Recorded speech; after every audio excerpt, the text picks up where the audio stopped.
When we first get our central heating installed, we get two valves here. This is called the control valve, where we can turn it on and off. Normally it's always maximum on, and then on this side underneath that cap is a valve identical to this, but what we do is adjust the threads, and that's called balancing. So we have this radiator has to be balanced with all of the other ones so that they can warm up more or less at the same time. The radiators nearest the boiler will have this just on a little bit, maybe 10, maybe 15%. And those big double K radiators far away, they'll be on maximum. But we still have to adjust and balance the system. Now, that's a very difficult job and best left by a good recognised installer that's been factory trained or been on a controls course. And this is Danfoss. They hold courses either virtually or in hotels and training centres, etc. But other manufacturers of controls will also provide training for installers, electricians, and don't forget that boiler manufacturers will have their own controls, and they'll do a brilliant wiring and controls course. So they're the sort of people that the end user, you the customer for example, should be looking for, somebody who's actually been trained. And of course Mr. Combi Training is a recognised training centre for controls as well as fault finding. Now, what's wrong with this? It's the factor of temperature. To warm up all these radiators, the boiler has to generate heat between 75 and 82 degrees, making this surface temperature extremely hot to touch, which is not safe. But that's how the system works. Now, to upgrade to a thermostatic radiator valve, which is what we call a TRV, installers will fit something as this. This is a Danfoss one, and it's absolutely brilliant. The same as all TRVs are absolutely good, and they will drop the temperature by a few degrees. What will happen is the installation gets drained down, this valve gets removed, and this sensor goes on the flow side. Now, some manufacturers, they put an arrow on the valve and it can only be fitted on the flow. So a good idea for everybody, whether you're an installer or an end user, customer, is next time that the heating system warms up, just go round and feel that pipe and then that pipe, and make sure that the one warming up has the control valve and then has the TRV, because we don't want it on the wrong side because they're directional. Now, many Danfoss valves, if not all of them, they're bi-directional. So just in case that's been a mistake, they can be twisted sideways, and inside there will be a little valve to turn, and that's the end of that problem. But other manufacturers aren't as clever and advanced as Danfoss, who's a world market leader in controls and valves, thermostats and programmers. So they've already thought of that problem, and we'll see that in a later video about the features that the new valve does. Another problem with this is that it picks up this temperature from the pipes. Or if you have a cold surface, for example a laminated floor or concrete or wood, that will then give a false reading to that TRV. What should have happened was it should have been at least horizontal. But across the channel, they do things differently. They move the valve here horizontally as the instructions ask.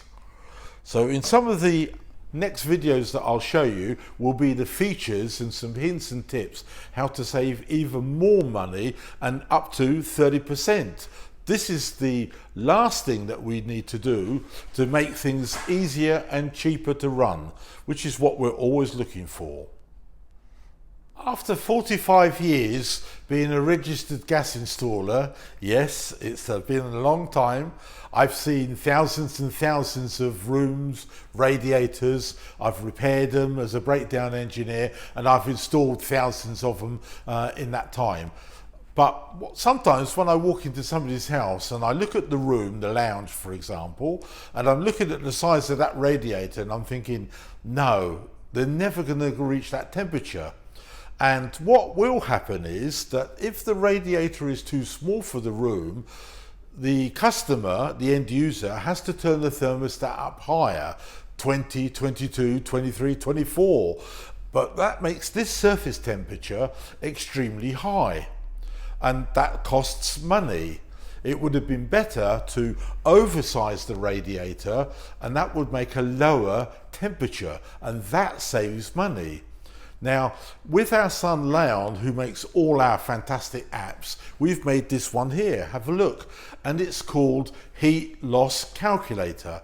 Anyone can buy it and use it on their smartphone. Installers tend to buy the bundle, but if you're an end user, in that app, which we've made as simple and as easy as possible to put in the details, you can actually see if you have the right radiator.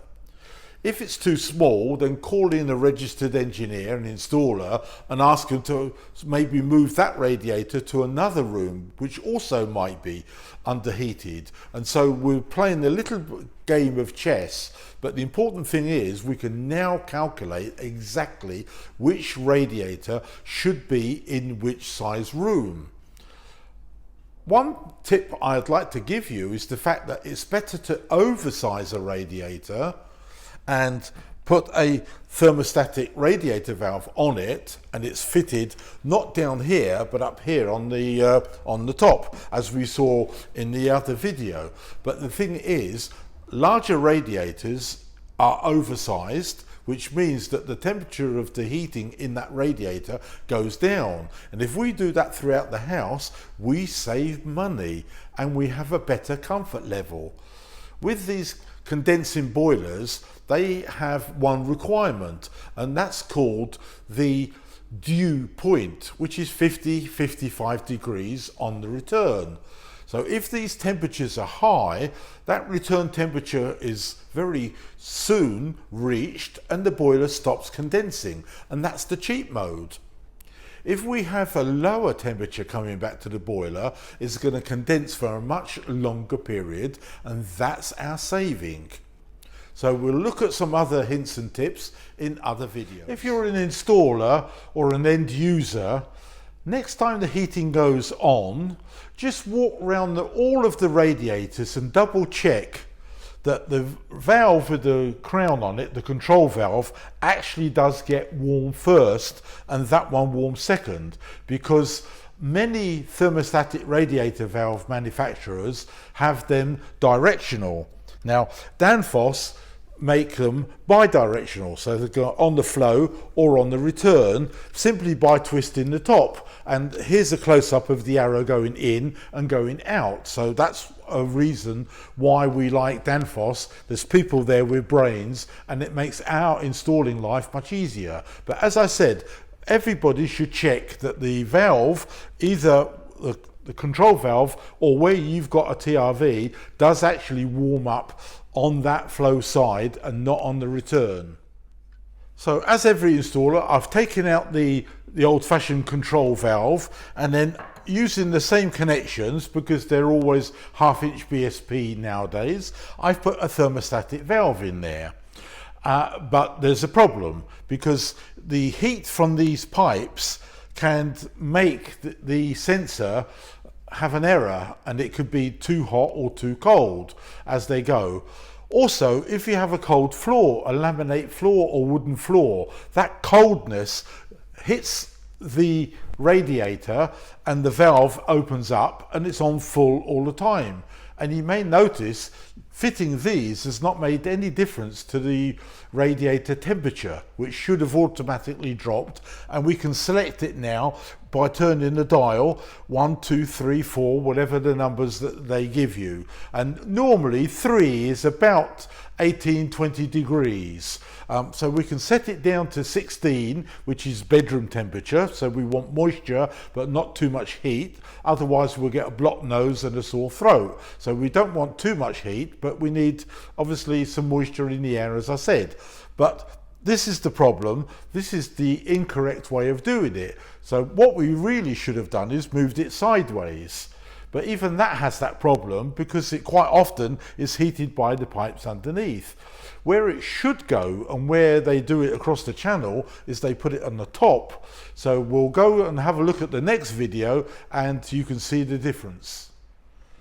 So this is the correct way of installing a thermostatic radiator valve, the TRV, diagonally across from the return. That's how it's done across the channel, and that's the way that we should do it. So the sensor is well away from the hot pipes or the cold floor, and it's accurate.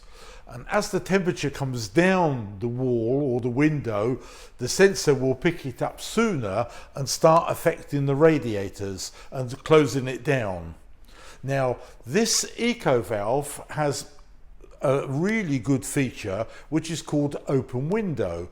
So as we do, we may open the window in that particular area, the bedroom or lounge diner.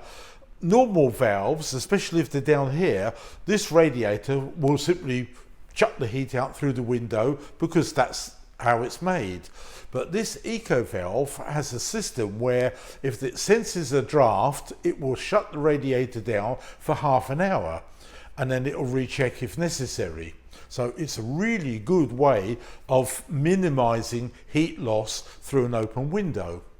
So basically all we need to do on this is we connect just a short piece of pipe here, as you can see, into the top, so it's across, and this window can be in all positions, so all four positions as it were, so we can see it. Now, to turn the thermostat is so simple, so we can select the temperature. For example, in a bedroom we'll put 16 as we said, and then we'll just leave it, and then we can have the window open or not or whatever, and it will respond brilliantly, saving us a fortune. In the daytime we might want to lie around in bed, we need a bit higher temperature, so we can simply turn it up to, let's for example say 20 degrees, and we're having a nice lazy day. So it'll respond to that. To pair it with the phone, all we need to do is to just press that button for a few seconds. The light will shine. The telephone app that we need to download will respond to that. And this is now paired via Bluetooth. So within the home, we control all of the TRVs, except as always, never in the hall and never in the bathroom.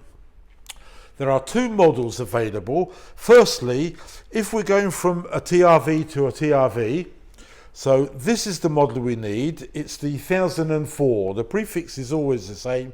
It's a G14 in that respect. So in this box, you'll get the sensor, of course, and two adapter rings to get you from Danfoss to this Eco or from another manufacturer to this Eco, and these two should really solve the problems to about 90% of all the top manufacturers that there are in Europe, UK, whatever. Now, if you're going from no TRVs at all, the old white valve, then you need this one here, which is the 1021. And inside this box, you will get the sensor, the two rings, and you'll get the lock shield tamper-proof type one for balancing the system to put on the return. You'll also get two adapters, two new ones if necessary, in the box, because sometimes there might be odd sizes. So all of that's in there, and you'll also get an adapter for 10mm microbore, because all new builds tend to be microbore these days. So that's a very clever and intelligent thought by Danfoss, which is why we love them. So I hope there's a few bits and pieces of information for you, and just remember, make sure it's on the flow.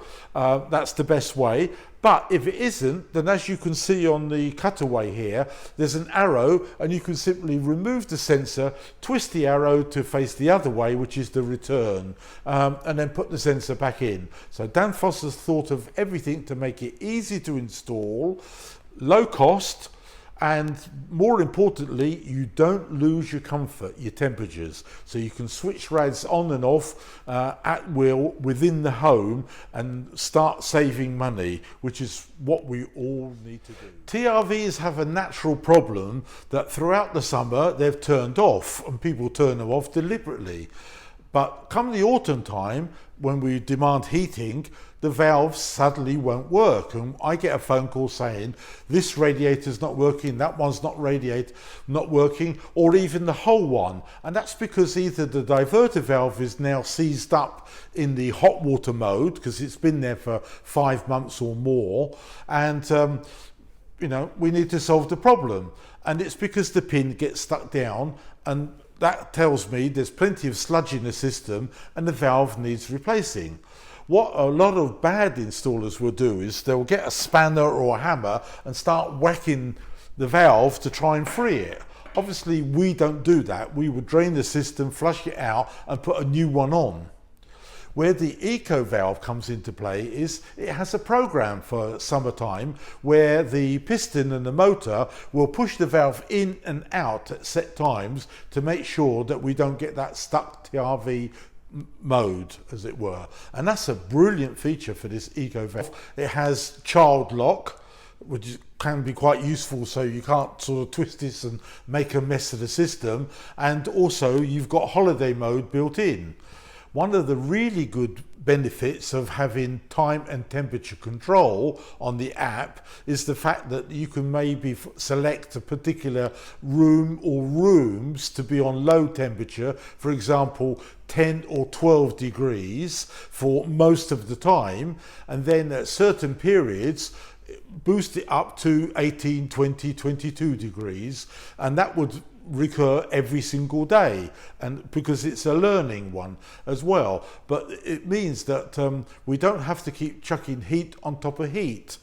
Always remember that we don't want to turn off the radiators fully in a room because we've got material, and if the room goes cold and damp, the material will start to smell. Hence, it's good to give each room a boost at least once a day to stop that chill factor going in. And of course, it's cheaper to bring a system from, let's say, 12 degrees to 20 than it is from frost setting, which is around 5-7 degrees to 20. That's going to cost an awful lot of money. So we want the whole system to basically tick over and then boost where we want to boost at the time we want to boost it.